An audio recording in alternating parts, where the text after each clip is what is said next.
wabarakatuh. Qala al-muallif rahimahullahu ta'ala wa katmu syahadati wa nisyanul qur'ani wa tarku raddis salamil wajibi alaika. Wa katmu syahadati lan nyembunyiaken nyimpen asyahadati wakat musyahadati lan nyimpen utawa nyembunyiaken persaksian au nisyanul qur'ani utawa nglalekaken Al-Qur'an wa tarku raddis salami lan ninggal jawab salam al wajibi kang wajib alaika ing atase sira wal qiblatu lan ngambung al muhrikatu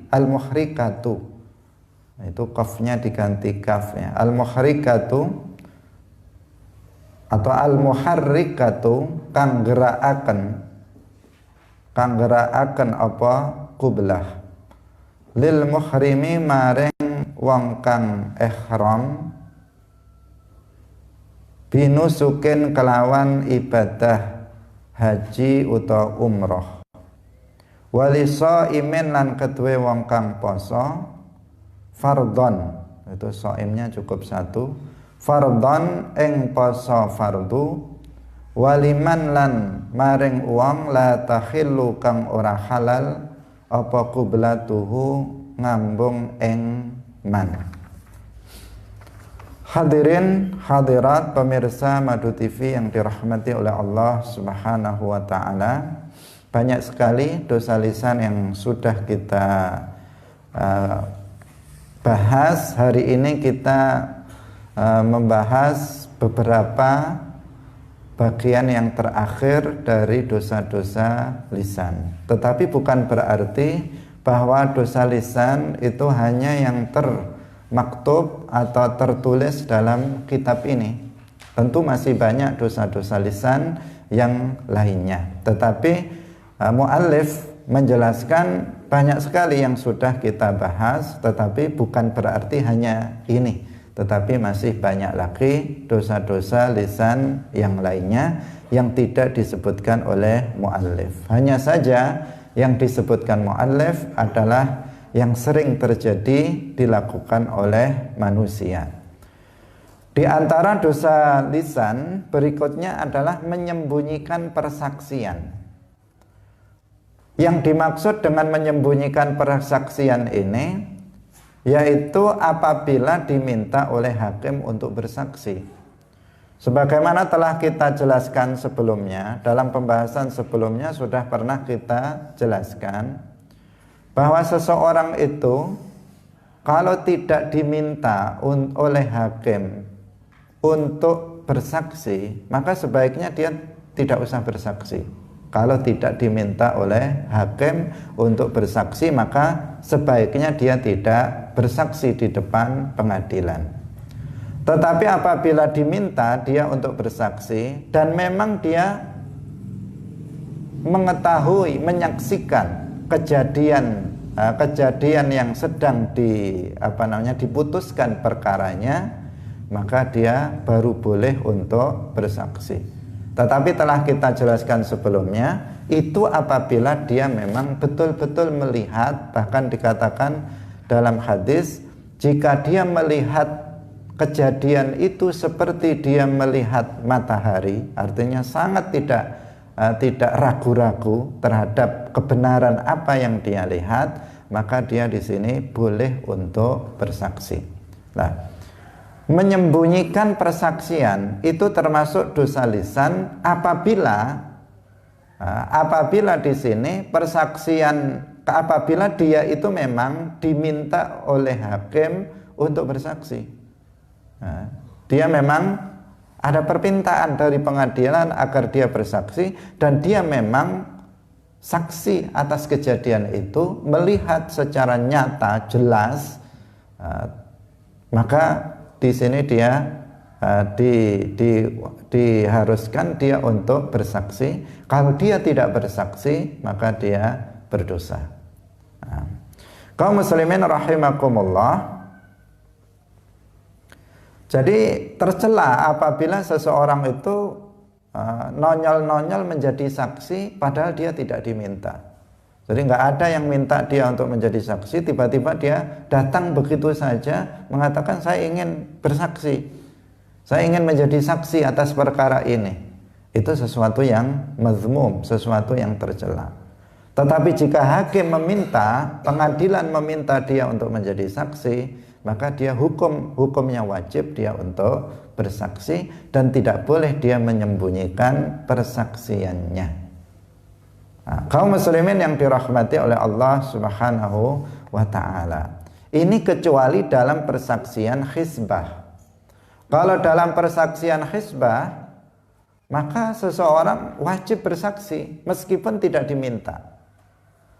Persaksian khizbah itu bagaimana? Yaitu persaksian yang tidak terkait dengan perseteruan sesama manusia dalam masalah harta benda, tetapi terkait dengan hak Allah. Jadi itu yang disebut dengan persaksian khizbah. Nah, jadi nggak terkait dengan pertengkaran antara seseorang masalah harta.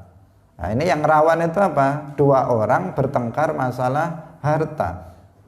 Nah, maka kalau pertengkaran antara dua orang ini tentang masalah harta, maka tadi berlaku yang tadi itu. Jadi kalau diminta untuk bersaksi dan kita memang menyaksikan, maka diperintahkan kita untuk bersaksi. Tetapi jika tidak diminta oleh hakim untuk bersaksi, maka janganlah kita bersaksi, karena itu mazmum, sesuatu yang tercela.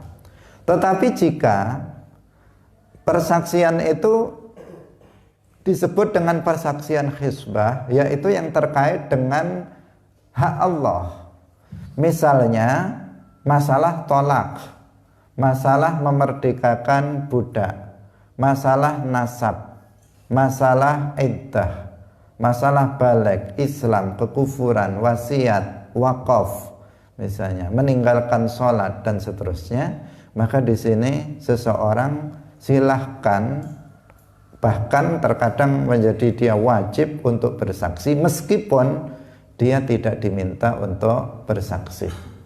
Misalnya ada seseorang itu melihat atau dia mengetahui laki-laki atau si A, laki-laki ini telah menceraikan istrinya. Dia mendengar sendiri, melihat sendiri dengan mata kepalanya, mendengar sendiri di hadapannya bahwa si laki-laki itu sudah mengatakan kepada istrinya, kamu saya ceraikan 3. Nah, sudah mengatakan tolak tuki salasan, kamu saya talak 3. Nah, kemudian di belakang hari suaminya ini apa? Mengingkari itu. Dia mengatakan saya nggak menceraikan kamu. Kapan saya menceraikan kamu? Dibawa ke pengadilan, laki-lakinya nggak ngaku kalau sudah menceraikan istrinya. Nah, seperti ini kan bahaya. Kalau sempat nggak ada orang yang bersaksi bahwa betul-betul si laki-laki itu telah menceraikan istrinya, maka ini bisa terjadi apa? Bisa diputuskan tidak terjadi tolak. Akhirnya keduanya melakukan hubungan suami istri secara zina. Nah, karena itu bagi orang yang melihat secara nyata bahwa si suami sudah menceraikan istrinya, maka dia harus datang ke pengadilan meskipun tidak diminta untuk bersaksi, agar mereka selamat dari maksiat, agar mereka selamat dari dosa. Atau misalnya seseorang di sini dikatakan misalnya masalah nasab. Masalah nasab. Dia tahu bahwa si fulan itu adalah anaknya si A. Tahu. Persis dia tahu karena dia memang tahu kelahiran anak itu. Tetapi kemudian apa? Diaku oleh orang lain bahwa anak itu adalah anaknya si B misalnya. Maka orang yang mengetahui, melihat kelahiran anak tersebut ketika dia dilahirkan, maka dia harus bersaksi. Karena apa? Karena ini masalah nasab. Jika sempat nanti ketika anak yang lahir itu dewasa kemudian menikah, nggak ada orang yang bersaksi kemudian dinikahkan oleh bapak yang bukan bapaknya ini, nah, bapak aslinya malah nggak menikahkan karena anak ini diaku oleh orang tersebut, nah, sehingga bapak yang bukan bapak asli ini yang menikahkan anaknya, anak perempuannya, maka nggak sah akad nikahnya karena yang jadi walinya bukan bapak aslinya. Nah, bukan bapak aslinya. Maka di sini orang tersebut harus bersaksi. Yang tahu harus bersaksi mengatakan ini bukan bapaknya. Bapaknya adalah si A, bukan si B. Nggak boleh dia membiarkan, biarkan aja lah.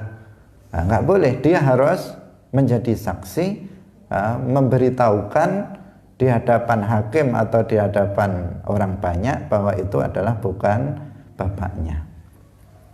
Nah, ini sering terjadi. Seseorang yang misalnya dia memungut anak dari orang lain. Kalau anaknya itu laki-laki, itu tidak begitu membahayakan. Tetapi jika anaknya perempuan, terkadang ditutup-tutupi.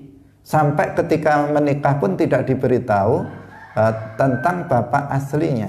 Sehingga kemudian bapak yang gak asli ini, dia yang menikahkan anaknya tersebut. Apakah sah? Ya jelas tidak sah karena bukan walinya yang berhak untuk menikahkan dia, yang menikahkan anak tersebut. Nah, ini contoh. Nah, ini namanya apa? Persaksian hisbah. Seseorang harus menjadi saksi meskipun dia tidak diminta untuk bersaksi. Dia tetap mengajukan dirinya untuk bersaksi. Kaum muslimin yang dirahmati oleh Allah Subhanahu wa ta'ala, atau masalah Islam, tentang masalah Islam, ada orang dari kecil dia misalnya non muslim, nah, kemudian orang itu masuk ke dalam agama Islam, yang mengetahui bahwa dia masuk agama Islam itu cuman kita saja, gak ada orang lain yang masuk ke dalam agama, gak ada yang tahu. Karena rencananya mau diumumkan, dia sudah keburu mati. Jadi habis mengucapkan 2 kalimat syahadat, gak lama kemudian dia mati. Nah, di sini pasti nanti rame. Kenapa ramenya? Ini diurus bagaimana nih? Diurus jenazahnya secara Islam apa tidak? Karena nggak zahirnya secara umum di masyarakat mengatakan dia itu orang kafir, bukan orang Islam. Tapi ada satu orang, misalnya saya, tahu bahwa dia baru saja tadi mengucapkan 2 kalimat syahadat, artinya dia telah masuk Islam, dia adalah Muslim. Maka di sini apa? Di sini saya harus bersaksi. Harus bersaksi, menjadi saksi meskipun tidak diminta. Saya harus menjadi saksi bahwa orang ini sudah masuk ke dalam agama Islam, agar dia bisa dirawat jenazahnya sebagai jenazah seorang muslim. Atau kebalikannya masalah kekufuran. Misalnya kita mengetahui orang itu tadi mengucapkan kata kufur, kita melihatnya, mendengarnya secara langsung, dia mengucapkan kata-kata kufur. Misalnya kita mendengar secara langsung bahwa dia mengatakan Allah itu jisim, Allah itu bertempat tinggal di atas langit misalnya. Itu kan perkataan yang kufur. Karena apa? Menjisimkan Allah Subhanahu wa ta'ala. Kita mendengar langsung dari dia. Padahal dia sebenarnya KTP-nya juga Islam, dalam keseharian dia juga sebagai seorang muslim juga sholat, tapi kita mendengar secara langsung dia mengucapkan kata-kata kufur. Kemudian dia mati. Ketika dia mati ini, maka orang kan akan mengurusnya sebagai jenazah muslim, padahal dia telah murtad. Maka di sini kita wajib untuk bersaksi, meskipun tidak diminta untuk bersaksi. Nah, karena apa? Ini menyangkut hak Allah, yang mencangkut masalah hukum Allah yang harus kemudian dijelaskan. Kaum muslimin yang dirahmati oleh Allah Subhanahu wa taala. Atau masalah wakaf. Nah, ini yang sering terjadi juga, masalah wakaf. Ada seseorang sudah jelas-jelas mewakafkan tanahnya untuk musola atau untuk masjid. Nah, kita tahu itu dia mewakafkan, mengikrarkan wakafnya di depan nazir. Di depan nazir kita sudah tahu, atau kita mengetahui secara langsung, kita menyaksikan ikrar wakaf itu. Kemudian karena tidak dicatatkan, ini pentingnya wakaf itu apa? Dicatatkan secara hukum negara. Nah, karena tidak dicatatkan wakafnya itu, tidak disertifikasi wakaf, seperti sekarang ada sertifikasi wakaf atas nama Badan Hukum NU misalnya, tidak diwakafkan, tidak dicatatkan, tidak disertifikatkan wakaf. Kemudian orang yang mewakafkan ini meninggal dunia, ganti anaknya. Lah anaknya ini nggak tahu kalau itu sudah diwakafkan, atau tahu tetapi pura-pura tidak tahu karena pengen mendapatkan tanah itu. Akhirnya dia menggugat, mengatakan, bapak saya nggak pernah mewakafkan tanah ini tanah saya. Nah, kalau kalian harus bongkar ini masjid ini atau mushola ini misalnya, atau kalian harus beli dari saya kalau kalian nggak mau bongkar. Nah, maka orang yang mengetahui harus menjadi saksi. Nah, jangan menunggu diminta jadi saksi, dia harus berinisiatif sendiri untuk menjadi saksi bahwa tanah itu telah diwakafkan oleh orang tuanya anak tersebut. Nah, kaum muslimin rahimakumullah, ini namanya persaksian khizbah. Tapi kalau persaksian itu terkait dengan pertengkaran di antara dua orang itu antara satu A dengan B itu bertengkar karena memperebutkan harta. Maka di sini kalau nggak diminta jangan bersaksi. Nah, karena di sini pasti ya secara zahir ini ya. Nah, ini kalau ketetapan hukumnya tadi secara secara umum di sini membahayakan juga bagi orang yang bersaksi. Karena persengketaan ini pertama ya namanya persengketaan selalu tidak jelas mana yang benar dan mana yang salah. Nah, apa yang dia lihat dari satu sisi itu belum tentu sesuai dengan kenyataan dan seterusnya. Kemudian yang kedua, ini juga berpotensi menimbulkan permusuhan baru.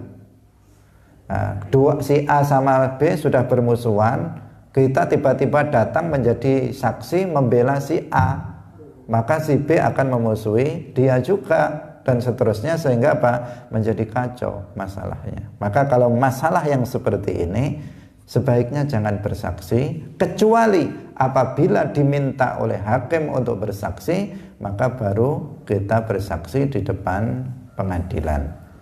Kaum muslimin yang dirahmati oleh Allah Subhanahu wa taala, yang berikutnya adalah nisyanul Quran, melupakan Al-Quran. Nah, permasalahan ini permasalahan yang tidak rajih, atau pendapat ini pendapat lemah. Nah, pendapat yang lemah. Meskipun banyak beredar di masyarakat tentang bahwa orang yang sudah hafal Al-Quran kemudian dia melupakannya, maka dia berdosa. Pendapat seperti ini pendapat lemah, meskipun ada dalam kitab ini, tetapi ada orang berpendapat seperti itu, tetapi pendapat ini pendapat yang lemah, yang tidak bisa dibuat sebagai pegangan. Kenapa? Secara lahiriah saja orang menghafal Al-Quran itu nggak wajib, bukan fardu ain, tapi fardu kifayah.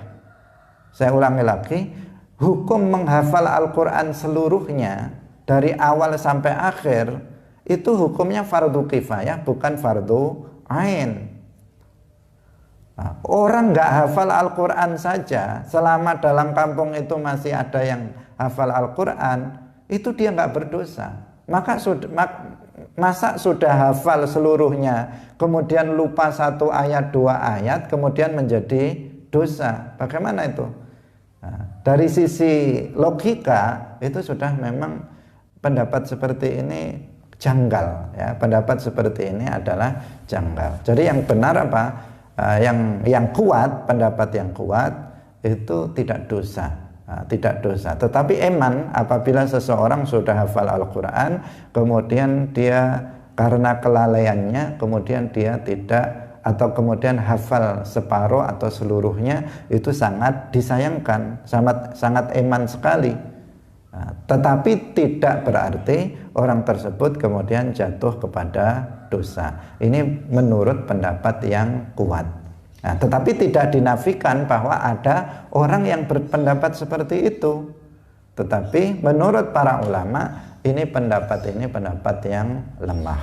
Nah, artinya jika ada seseorang hafal Al-Quran, kemudian karena kesibukannya dia jarang murojaah sehingga lupa 1 ayat, lupa 2 ayat, atau lupa 1 surat, maka ini tidak masalah. Dia tidak berdosa selama di situ masih ada orang yang hafal Al-Quran selain dia, karena hukumnya adalah fardu kifayah. Nah, kaum muslimin yang dirahmati oleh Allah Subhanahu wa ta'ala, menghafal Al-Quran ini hukumnya fardu kifayah seluruhnya. Maka sangat mulia orang yang menghafal Al-Quran seluruhnya. Nah, dia memiliki keutamaan yang sangat besar apabila seseorang mau menghafal Al-Quran.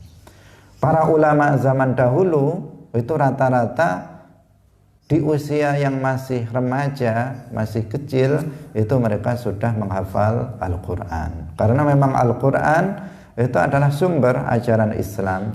Setelah itu hadis-hadis Rasulullah Shallallahu Alaihi Wasallam. Tetapi perlu kita ingatkan bahwa menghafal Al-Quran ini bukan jaminan bahwa seseorang itu kalau hafal Al-Quran otomatis dia akan masuk surga. Karena apa? Yang syarat seseorang masuk surga itu dia harus beriman dengan iman yang benar. Zaman Belanda dulu ada beberapa orang Belanda, orang kafir, itu memang ditugaskan untuk menghafalkan Al-Quran. Jadi dia istilahnya lupa saya.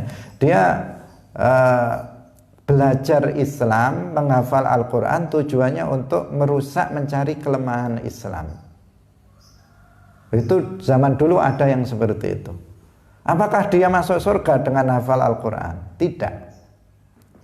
Misalnya orang-orang yang akidahnya sesat, akidahnya musyabbihah misalnya, dia akidahnya menyimpang dari akidah Ahlus Sunnah wal Jamaah, tetapi dia hafal Al-Quran, apakah dia masuk surga jika mati dalam keadaan kufur? Nah, jawabannya tidak. Karena yang menjadi asal, yang menjadi dasar, yang menjadi syarat seseorang masuk ke dalam agama Islam, apabila masuk ke dalam surga, itu apabila dia mati dalam keadaan mukmin, dalam keadaan beriman dengan iman yang benar. Nah, maksud saya menjelaskan seperti ini, jangan mudah seseorang itu terpukau. Yang pertama, terpukau dengan hanya seseorang karena dia hafal Al-Quran. Karena banyak sekali di sana negeri yang jauh ataupun juga di sini orang-orang yang hafal Al-Quran tetapi akidahnya akidah sesat, akidahnya mujassimah. Dia seorang mujassim, menyerupakan Allah dengan makhluknya, menjisimkan Allah. Dia meyakini keyakinan yang kufur, padahal dia hafal Al-Quran. Nah, orang yang seperti ini jangan kemudian kita, wah masa orang hafal Al-Quran seperti itu dianggap sesat. Nah, jangan kita kemudian terbuka oleh itu, kemudian kita meninggalkan ketentuan-ketentuan Islam dalam masalah ini. Nah, itu yang pertama. Kemudian yang kedua, agar para penghafal Al-Quran selain dia menghafal Al-Quran, jangan lupa untuk belajar akidah. Jangan sampai meninggalkan belajar fikih. Jangan sampai meninggalkan belajar akhlak. Karena akidah, ibadah, akhlak itu adalah isi dari Al-Quran. Nah, jadi Al-Quran itu kandungannya, sebagian kandungannya adalah menjelaskan tentang masalah akidah yang harus dipegangi oleh setiap muslim. Al-Quran itu juga menjelaskan tentang masalah ibadah, sholat, puasa, dan seterusnya. Al-Quran itu juga menjelaskan tentang masalah akhlak yang harus dipraktekkan oleh setiap muslim. Nah, maka yang ini juga harus dipelajari. Bukan sekedar hafal, tetapi yang wajib itu kan seseorang mengamalkan Al-Quran. Mengamalkan Al-Quran. Nah, penjelasan Al-Quran itu sudah ditulis oleh para ulama dalam kitab-kitab para ulama, kitab-kitab tauhid, kitab-kitab fikih, kitab-kitab akhlak, sudah dijelaskan oleh para ulama di kitab-kitab itu. Maka kita juga wajib untuk mempelajarinya. Nah, mempelajarinya bukan sekedar dihafalkan, tetapi juga diamalkan Al-Quran itu.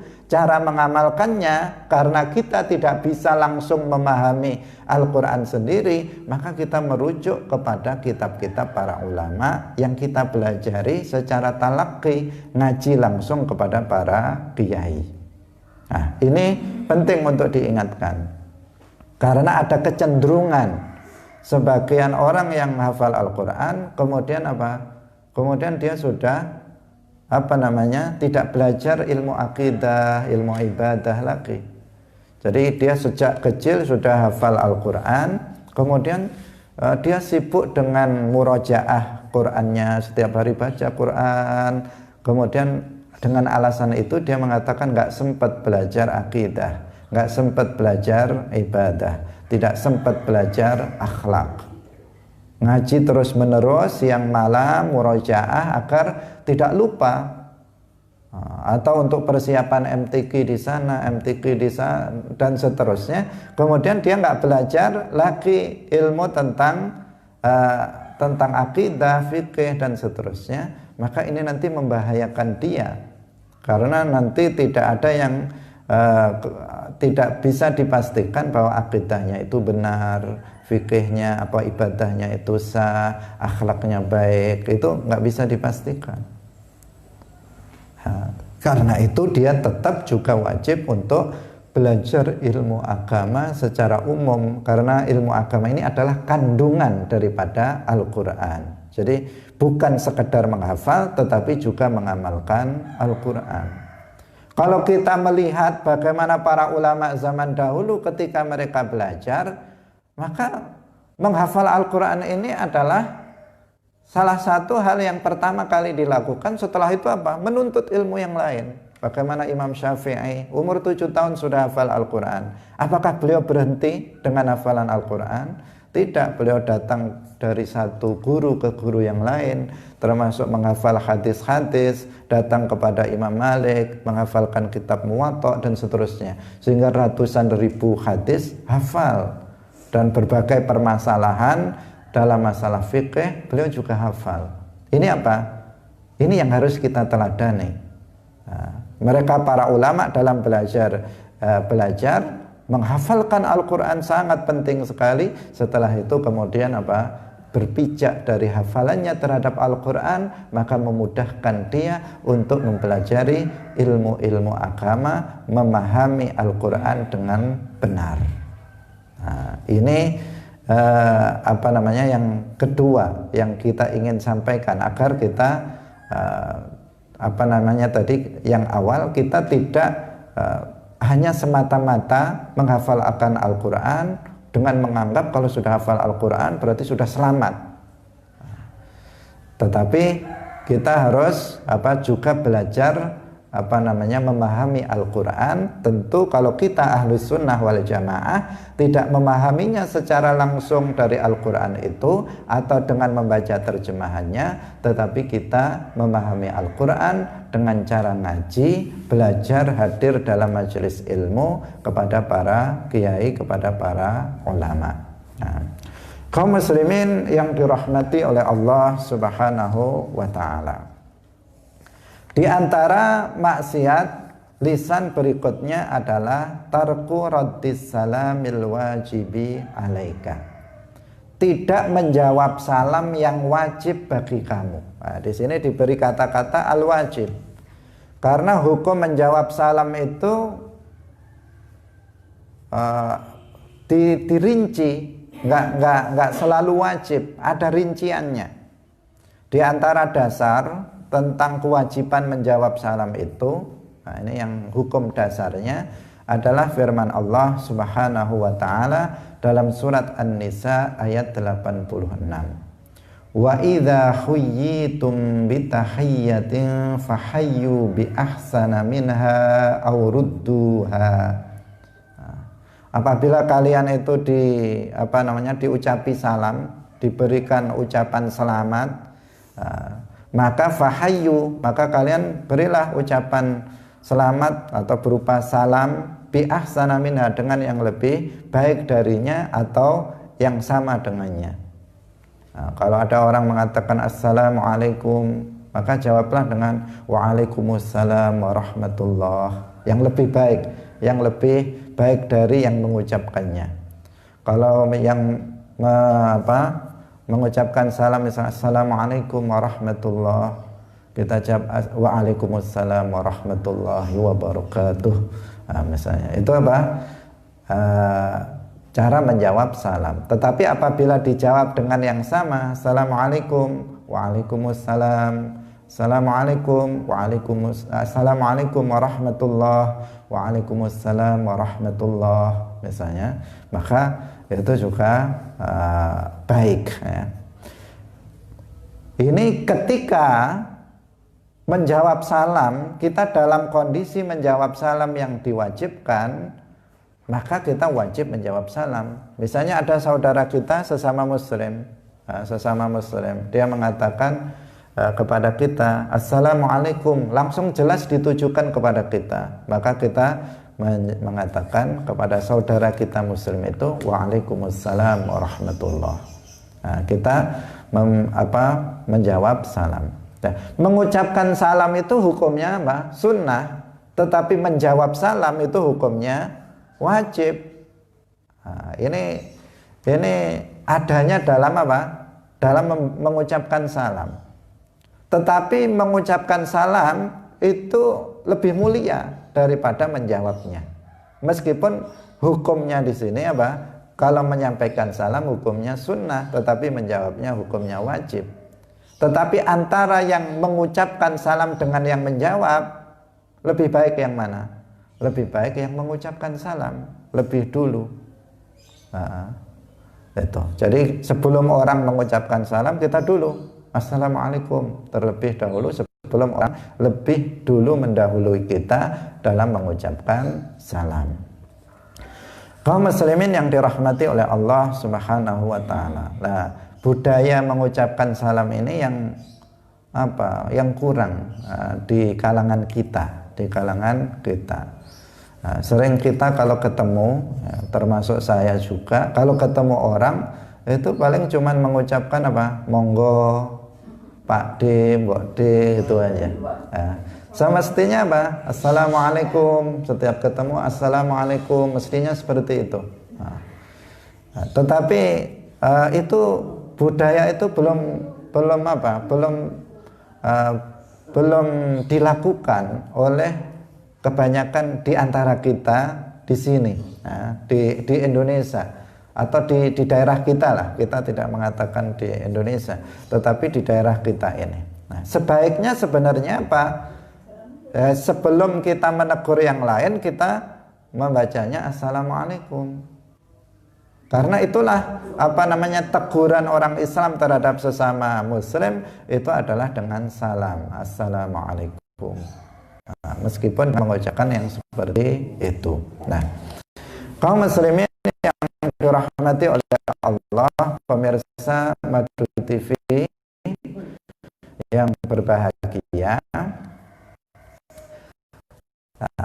masalah ada kalanya wajib, ada kalanya wajib kifayah, ada kalanya wajib ain, ada kalanya wajib, ada kalanya haram, tergantung keadaan. Nah, yang kita bahas ini adalah jika dalam kondisi kita wajib menjawab salam, maka kita jika tidak menjawab salam maka kita berdosa.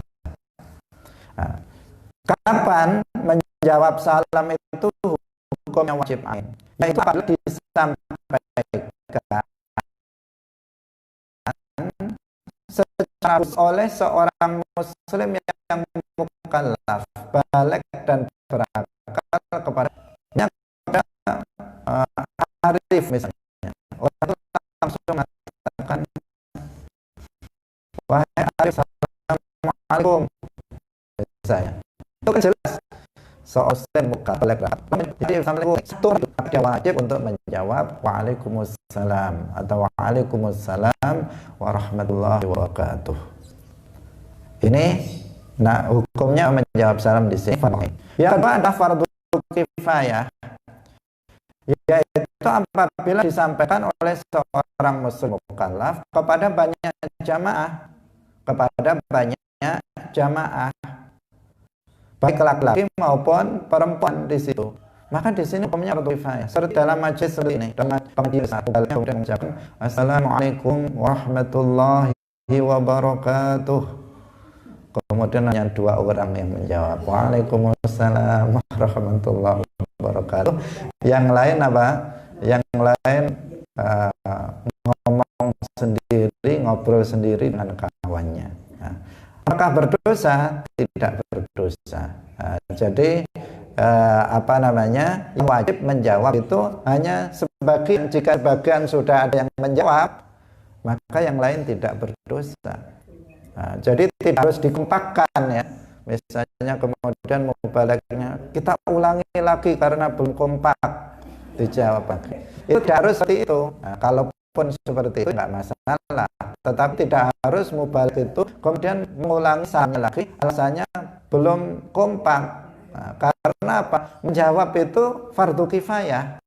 Jika sudah ada yang menjawab, maka semuanya nggak ada yang dosa. Dalam majelis itu tidak ada yang berdosa.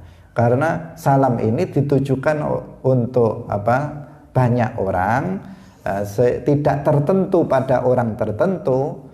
Nah, maka di sini hukum menjawab salam adalah fardu kifayah. Dalam majelis seperti ini, ketika misalnya saya mengucapkan salam kok sudah ada yang menjawab, meskipun satu orang, maka yang lain tidak berdosa. Kemudian yang berikutnya, boleh dijawab tetapi tidak wajib. Nah, jadi boleh dijawab tetapi tidak wajib. Tapi ingat yang tadi ya, sebelum ke sini, kalau seseorang dalam jamaah seperti ini, kemudian orang itu menjawab salam seluruhnya, tentu itu lebih baik. Karena hukumnya fardu kifayah. Berarti yang dapat pahala fardu itu siapa? Ya yang menjawab salam. Yang lain itu nggak berdosa tapi nggak dapat pahala. Ini yang perlu diingat, karena sebagian itu sudah ada aja, sudah ada yang mewakili, Nah, jadi dia menyerahkannya kepada orang, alasannya sudah ada yang mewakili. Kalau semua orang berpikiran seperti itu, akhirnya nggak ada sama sekali. Karena setiap orang ingin ada yang mewakili menjawab salam. Nah, sama juga dengan merawat jenazah. Nah, orang yang dapat pahala dia yang merawatnya. Yang lain memang nggak berdosa karena sudah ada yang mewakili. Tetapi mereka nggak dapat pahala. Yang dapat pahala adalah yang melakukannya. Nah, di sini juga begitu. Misalnya dalam jamaah yang banyak, kemudian ada satu orang mengucapkan salam, yang dapat pahala adalah orang yang menjawab salam, meskipun yang lain tidak berdosa jika tidak menjawab salam. Nah, karena itu ya semuanya harus berlomba-lomba untuk menjawabnya agar dia mendapatkan pahala dari menjawab salam tersebut. Kemudian yang berikutnya adalah boleh dijawab tetapi tidak wajib. Nah, kapan? Yaitu apabila salam itu disampaikan oleh seorang perempuan kepada seorang laki-laki atau sebaliknya, dan tidak dikhawatirkan terjadinya fitnah. Ini yang lawan jenis. Seorang laki-laki mengucapkan salam kepada perempuan, atau perempuan mengucapkan salam kepada seorang laki-laki. Misalnya di jalan ada seorang perempuan, kemudian laki-laki naik sepeda motor atau naik sepeda, kemudian mengatakan assalamualaikum mbak, misalnya. Nah, dia mengucapkan seperti itu.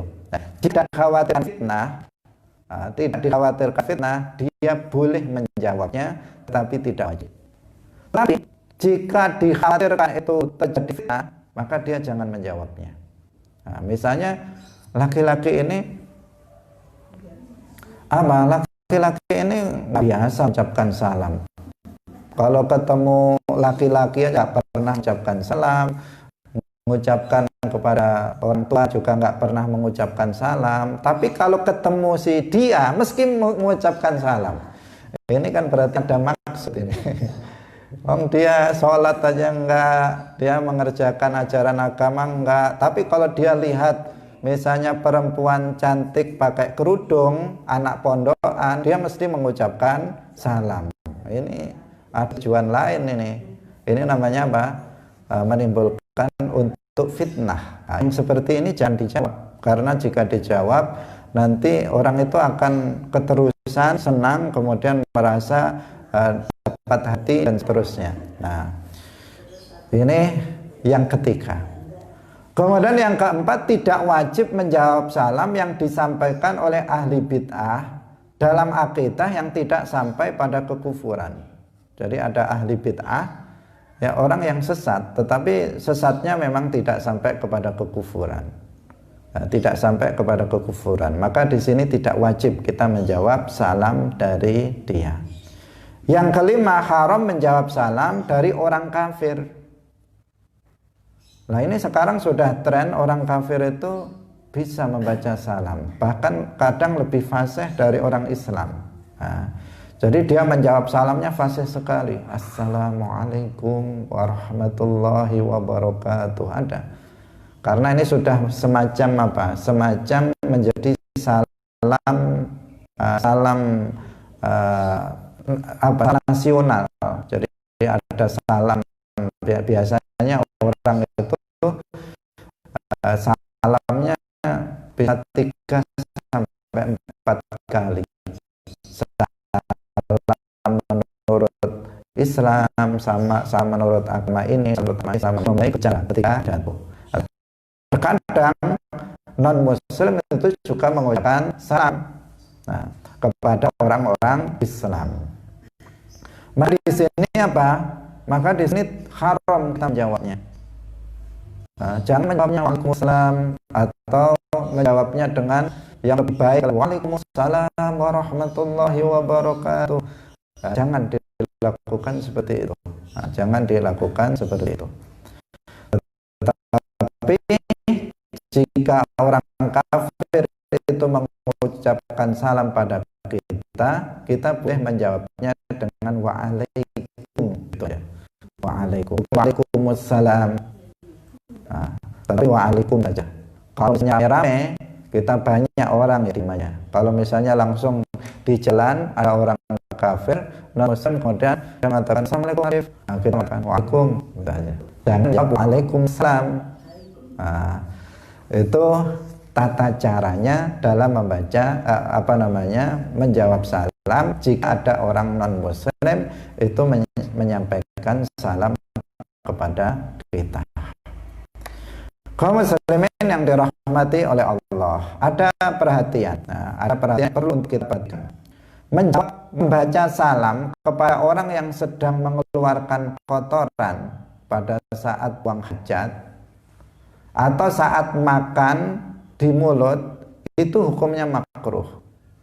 Jadi kalau ada orang sedang makan, jangan mengucapkan salam. Assalamualaikum. Nah, dia bingung, nanti bisa kesel, nanti dia bisa kesel, dia makan atau sedang di WC, kemudian Assalamualaikum, langsung disebut nama. Nah, ini jangan, ini hukumnya makruh. Mengucapkan salam, orang sudah tahu dia sedang buang hajat, jangan ucapkan salam kepadanya. Dia sudah tahu dia sedang makan, jangan ucapkan salam kepadanya. Sebaiknya jangan diucapkan salam kepada dia, karena nanti akan berbahaya, ya. Itu yang pertama. Kemudian yang kedua, baiknya seseorang itu datang terlambat dalam majelis taklim itu mengucapkan salam, karena ini akan memecahkan konsentrasi orang yang sedang belajar. Misalnya di sini kita sudah pengajian 10 menit, sedang konsentrasi penuh, tiba-tiba ada orang masuk, Assalamualaikum. Nah, ini buyar ini. Apa, konsentrasi kita buyar, jadi menjawab salam orang itu, ada yang menjawab, ada yang enggak. Udah hilang tadi, akhirnya gurunya bingung. Tadi sampai mana ini tadi kita bahas. Lupa pembahasannya. Apalagi dengan apa namanya? Apalagi sedang menjelaskan satu yang dipahami secara. Nah, kalau kita sedang membahas ilmu, ini sampai kalau misalnya ada azan berbunyi pun itu kita tidak mengiringi azan, itu tidak apa-apa. Kenapa? Karena ini kita sedang membahas ilmu wajib. Kalau diputus, ini nanti ada pahaman keliru. Kita lanjutkan, tidak apa-apa, tidak harus kita kemudian ganti kita dengarkan azan, tidak mesti seperti itu. Tapi kalau kita misalnya sedang dalam pembahasan yang misalnya tidak wajib hukumnya, ya kita diam sejenak, kita dengarkan azan.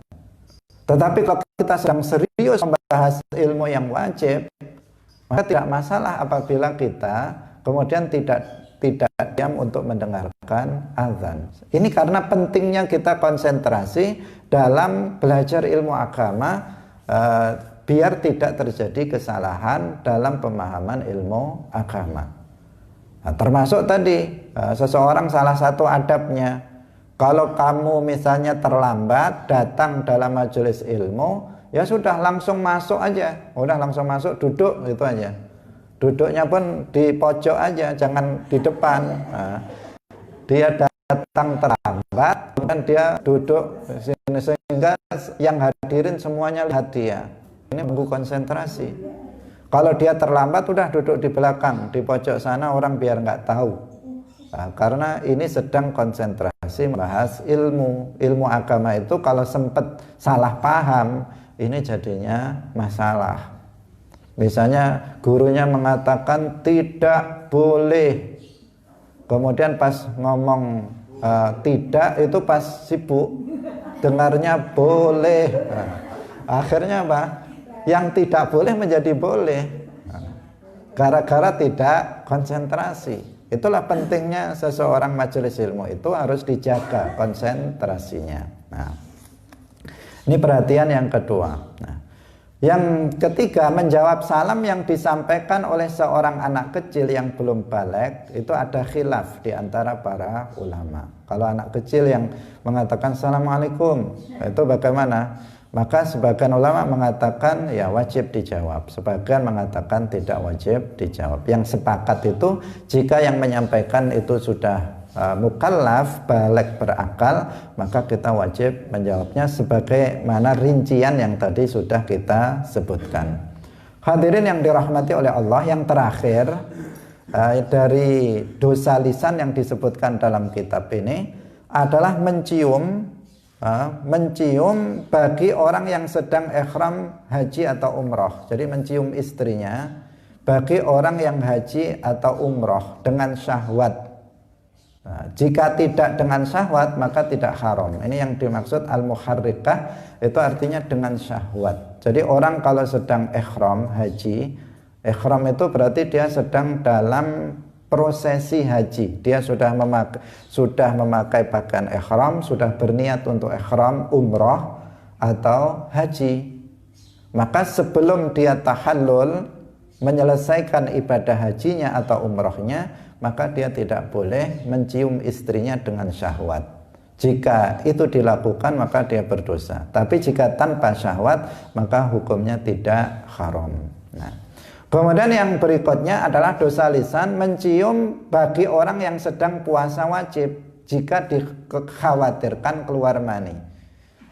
Waktu puasa dia mencium istrinya, maka di sini apa? Hukumnya adalah haram jika dikhawatirkan akan keluar mani.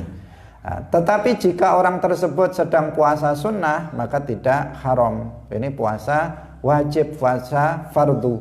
Karena apa? Karena puasa sunnah itu boleh dibatalkan. Kita sudah setengah hari puasa sunnah, mau membatalkan boleh. Maka di sini mencium bagi dia itu hukumnya boleh, meskipun dikhawatirkan tadi apa? Inzal, keluar mani. Kemudian yang berikutnya, menurut sebagian ulama, hukum mencium bagi orang yang berpuasa wajib tidak khawatir akan keluar mani adalah makruh, bukan haram. Ini menurut sebagian ulama. Nah, kaum muslimin yang dirahmati oleh Allah Subhanahu wa taala, yang terakhir adalah mencium perempuan yang tidak halal. Jadi bukan istrinya, tetapi orang lain, ajnabiyah, maka ini hukumnya haram. Ini sudah jelas bagi kita, tidak perlu kita jelaskan lebih rinci. Kaum muslimin yang dirahmati oleh Allah, alhamdulillah kita sudah menyelesaikan bab tentang dosa-dosa lisan. Semoga Allah Subhanahu wa taala melindungi kita dari mengucapkan kata-kata yang bisa menyebabkan dosa, apalagi kekufuran. Jagalah lisan kita, jangan sampai berkata kecuali berkata yang baik. Karena setiap lafaz yang keluar dari lisan kita semuanya ditulis oleh malaikat dan akan kita bertanggungjawabkan nanti di akhirat. Karena itu setiap kata yang keluar dari mulut kita hendaknya kita pikirkan terlebih dahulu dan dipastikan bahwa kita berkata yang baik. Jadi atau kita mengatakan faliyaqul khairan aw yasmut, hendaknya kita berkata yang baik atau diam. Pilihannya cuma salah satu dari keduanya.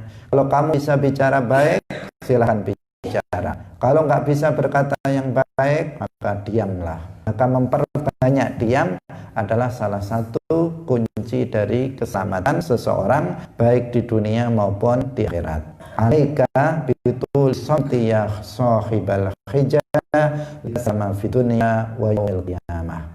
Wahai orang yang berakal, hendaknya kalian memperbanyak diam agar kalian selamat di dunia dan di akhirat. Barakallahu fikum, wallahul muwaffiq ila aqwamit thariq. Wassalamualaikum warahmatullahi wabarakatuh.